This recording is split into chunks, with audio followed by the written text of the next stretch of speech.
J'appelle pour son intervention M. Patrick Bernasconi.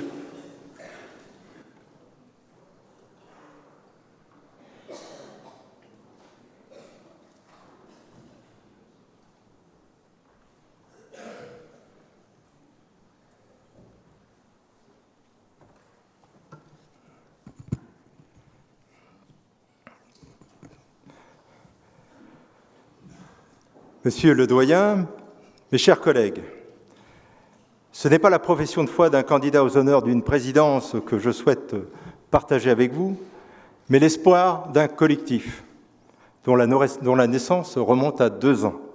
4 femmes, 4 conseillères venues du monde syndical, des associations, de l'entreprise, ont alors décidé de réfléchir ensemble aux moyens de rendre plus efficace enfin notre institution.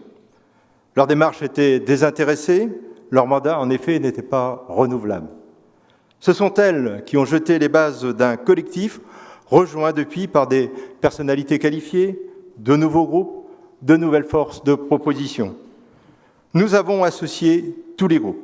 Nous en avons même rencontré qui ne partagent pas nos options. Notre cercle s'est agrandi puisque telle était sa vocation, puisque telle reste sa vocation.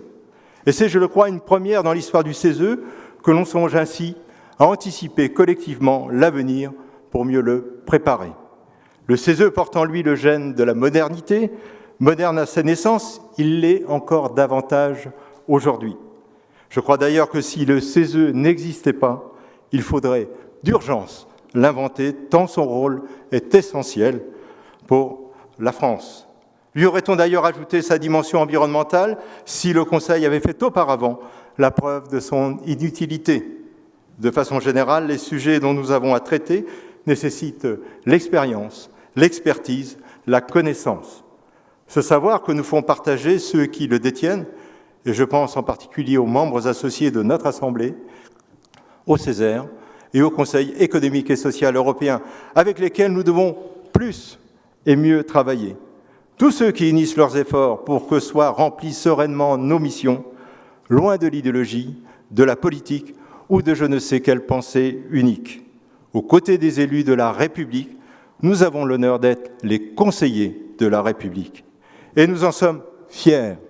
Alors oui, nous ne sommes peut-être pas suffisamment visibles, mais ce sont souvent des apparences trompeuses et des critiques trop faciles. Trop facile de sous-entendre que la réflexion ralentirait l'action alors qu'elle la légitime. Trop facile et même dangereux de ne voir dans la concertation qu'une perte de temps. Dialoguer, c'est toujours une économie à moyen terme. Trop facile de laisser le temps médiatique dicter celui de la décision et l'actualité dissuader toute réflexion de fond. Trop facile de créer une commission ou un comité et la République n'en est pas avare, alors qu'elle dispose de toutes les compétences requises au palais d'Iéna. Trop facile aussi de chercher les projecteurs, car les projecteurs éclairent une scène, ils n'éclairent pas toujours la décision. Trop facile, enfin, d'exacerber les oppositions au Conseil. Nous croyons par nature aux vertus du consensus. La démarche est plus ambitieuse, le résultat est plus solide. Ma conviction, c'est que le pays a plus que jamais besoin de nous pour relever les défis que portent les évolutions économiques, technologiques, sociales et environnementales, et définir de nouveaux repères face à ce qui ressemble à un bouleversement de nos modèles.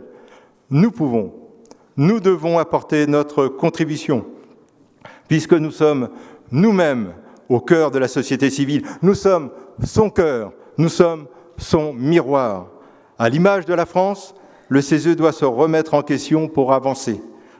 3 pistes s'ouvrent, selon moi, pour mieux servir notre Assemblée, afin qu'elle serve mieux les Français.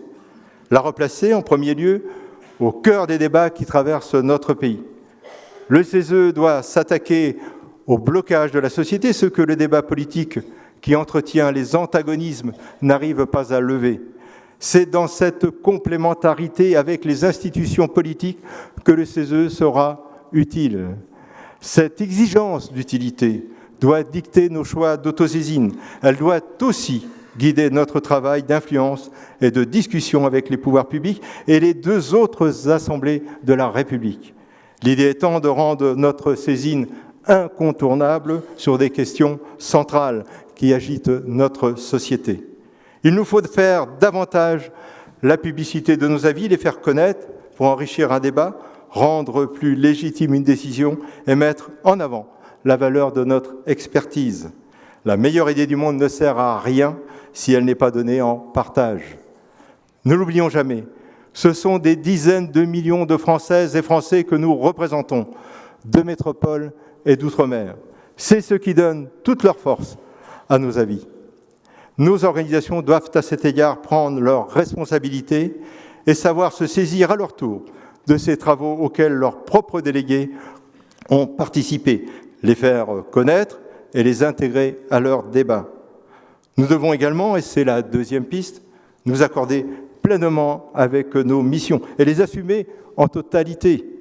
Réflexe CESE pour le gouvernement, que nous voulons plus fréquent, recours CESE pour la société, évaluation des politiques publiques, champ essentiel, mais malheureusement trop négligé jusqu'à présent, il convient d'y remédier. Ces missions du CESE sont essentielles pour notre démocratie et elles se suffisent à elles-mêmes. Le CESE n'a pas besoin d'à côté pour être reconnu. Nous ne sommes pas un décor, mais une institution. Il faut enfin que nous réhabilitions collectivement l'idée du consensus, mot hélas toujours considéré par certains comme synonyme de faiblesse. Moi, je suis partisan des consensus forts qui ont un sens et débouchent sur l'action, dans le respect des différences qui ont pu s'exprimer conformément à l'esprit démocratique qui nous anime tous. Le consensus est la seule voie de progrès pour notre société, une voie qui passe par le CESE, institution d'équilibre s'il en est. Quelques mots de notre fonctionnement. Il va gagner en efficacité. Notre gouvernance doit être plus collégiale. Notre bureau partagera ainsi les décisions prises et en suivra l'application. Notre Assemblée et les groupes qui la composent doivent être davantage impliqués dans la définition de la stratégie et de l'avis du CESE au-delà du seul vote des avis. Cette section et délégation doivent, dans leurs travaux, leurs propositions, être, à mon sens, en permanence habitées par un souci de proximité et de compréhension des préoccupations de nos compatriotes. Des compatriotes avec qui nous devons favoriser un dialogue régulier au nom de la participation citoyenne. Il nous faut enfin redonner à tous les collaborateurs du Conseil la fierté de porter les couleurs de l'institution et d'être au service de la troisième Assemblée de la République. Notre envie collective, notre volonté, elle tient en un mot utile. Un mot qui nous engage, nous motive et marque notre projet. Un mot qui m'a conduit à m'engager pour le porter, le représenter et le mettre en œuvre si vous acceptez de m'apporter votre confiance. Je suis un entrepreneur, militant du dialogue social, persuadé qu'il est intelligent toute entreprise d'être humain. Dans toutes mes fonctions, je me suis toujours attaché à bâtir des ponts et jouer la médiation entre des acteurs souvent catalogués comme opposés. La méthode créatrice de convergence que j'ai construite, je veux aujourd'hui la mettre au service du renouveau démocratique dans notre pays. Les entreprises qui réussissent, ce sont celles qui ont une âme. En vous regardant, je sais que nous avons donc l'essentiel pour réussir.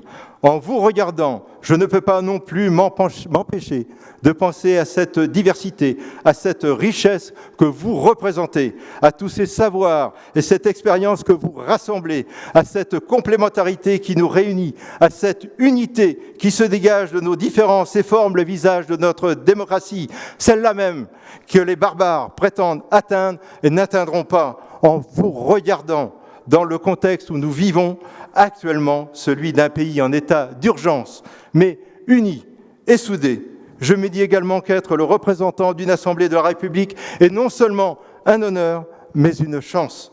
En vous regardant, je pense enfin que le trop-plein de démocratie n'existe pas et n'existera jamais. Je vous remercie.